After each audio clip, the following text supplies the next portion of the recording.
Last but not least, we've got Marshall Thompson. Marshall and his family live in the high desert of Utah, where they have a small farm with a few animals who enjoy gigabit internet access. I tried to write a joke here about cows watching Netflix, but it didn't really work. Anyway, his claim to fame is as co-author of the 5th most popular Node.js framework. While he really enjoys dabbling in design and writing front-end code, he currently works his magic on the Bitovi backend team and is partial to cashew buttercups. He claims that they are the superior buttercup, but I promise his backend development takes are much better than his candy takes. Marshall, take it away. Hey, let's be clear though. They're the superior nut buttercup because peanuts are legumes, so they're pea beans. Anyway, I would just like to point out, when I share this, that I picked the clearly superior typeface. This is not Comic Sans. This is Comic Noia. So it's newer and better. But we're going to talk about relational database normalization basics, which is also known as guidelines on defining the shape of your app's data. So why did I bring this up? Okay, the other AKA is foundations of not costing your company a fortune on data storage and management. I brought this up. I started working for Bitovi about 8 years ago. I took a 3 to 4 year break in the middle of that time period to go solo for a bit. But I have enough experience now to know that when I see some of these problems that happen at the database layer in big companies, that sometimes we have to review these basics. So prepare. We had a lot of experts up to this point, 3 very, very proficient experts, and now you've got me and Comic Noia. So what we're going to do now is jump into a little bit of drunken history. Although I'm not drunk, just asterisk there. Who invented database normalization? It wasn't this picture. It wasn't Albert Einstein, but I couldn't help it because this is like, that's like a contagious smile, and he reminds me of my favorite British person who also works at Bitovi. But it wasn't Albert Einstein, but also it was a smart mathematician. So it was more along the lines of Edgar F. Codd. So, and I say it's kind of him because there were more people involved. He actually, while he was working at IBM, he came up with this relational data model. It was really mathy. He would actually explain things in terms of like Cartesian planes for data. And Todd Chamberlain and Raymond Boyce were in charge of taking over his work at IBM and making it not so mathy. So they used much more complicated terms than that, but like I said, this is the drunken history version. So Edgar F. Codd kind of invented the whole relational database idea, kind of. There were other people involved, like I said. But these guys came up, these 3, Todd Chamberlain, Raymond Boyce, Edgar Codd, they came up with what they called structured English query language. Now, I did not know this until I actually started making this presentation, but it was originally called SQL. And I've seen plenty of people say, never call it SQL SQL. But now that I know the history on it, I'm like, oh, okay, so there is kind of a precedent for calling it SQL, because originally it was structured English query language, right? So SQL for short, they named it that later on so they could like have a more short product name at IBM, it turns out. So then I got wondering, there's a lot of opinions on this. What is the actual proper pronunciation of SQL?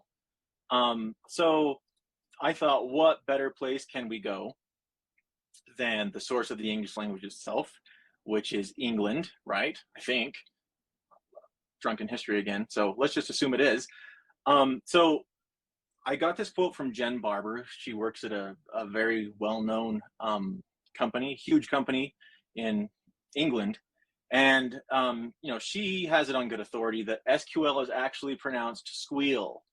So if you don't know who Jen Barber is, she's from the IT Crowd, which is one of the best TV series ever made.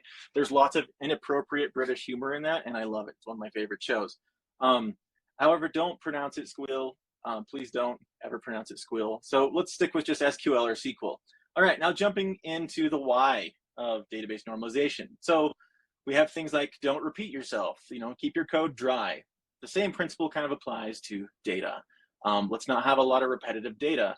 Say in a spreadsheet, we might have tons of repeated rows, but in a database, we want to be able to change things efficiently and have that update for all those rows, right? So let's not have repeated rows. We'll go into how we do that in a while. Another one is the KISS, the KISS principle, which is keep it so simple.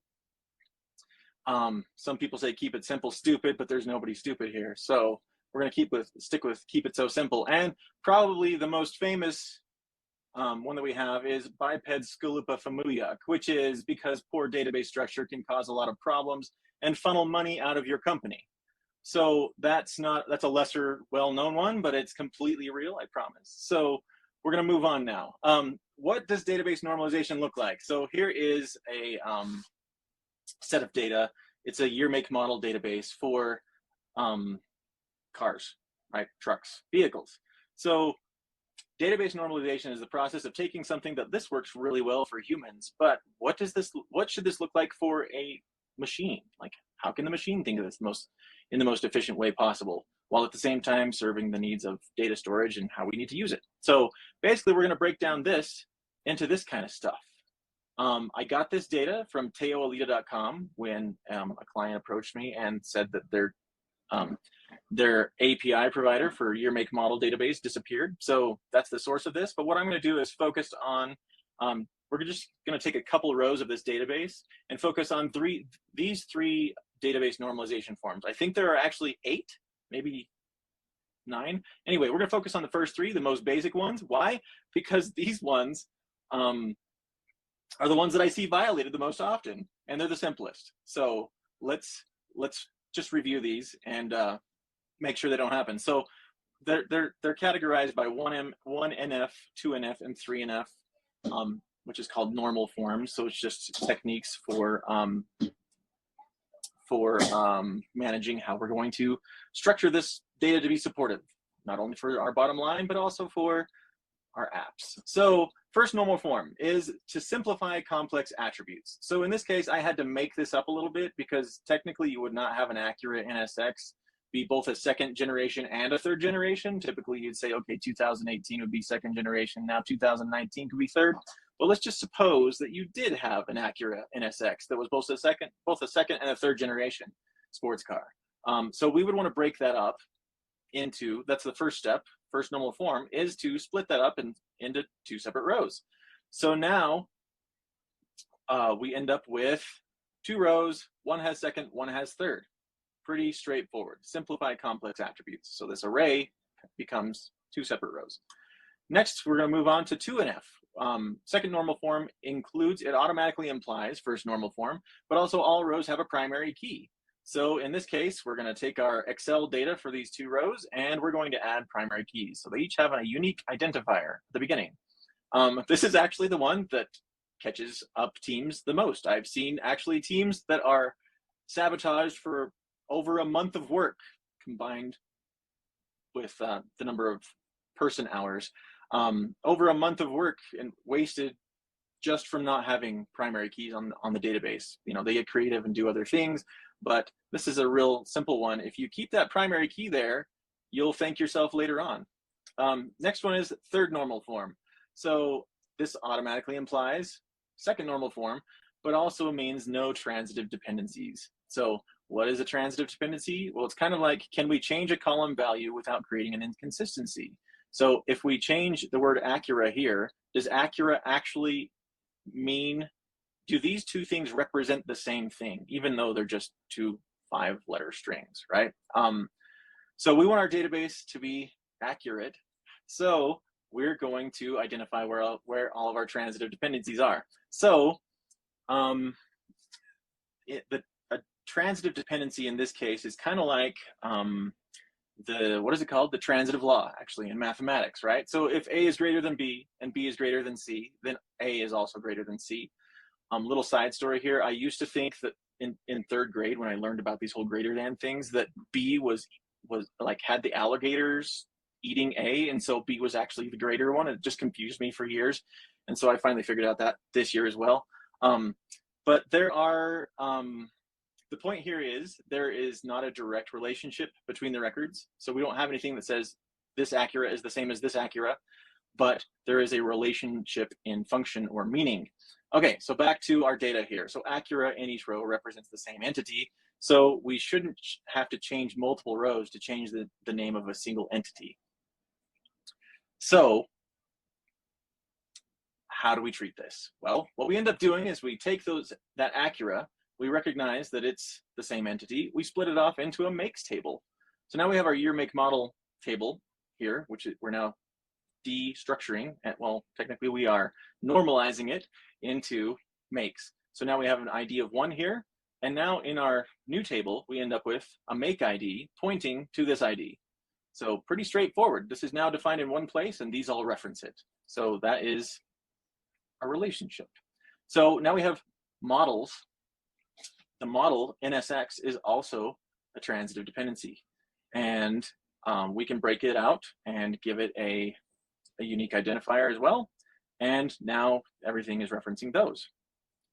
All of model ID here points up to ID, to be more clear.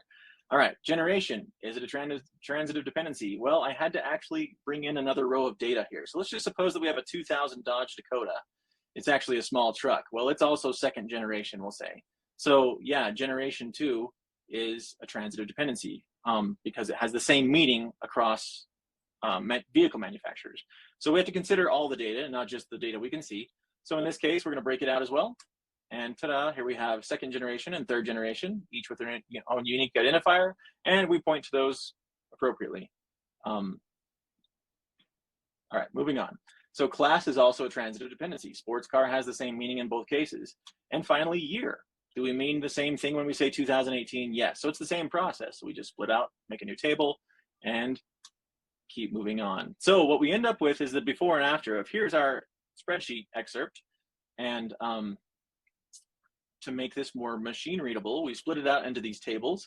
And also this makes it so that if we wanted to, for example, rename the RLX or rename Acura, we do it in one place, and then the table that gets generated looks like this. It might just have IDs, but when it gets populated through joins, we end up with something we can read, much like our original spreadsheet.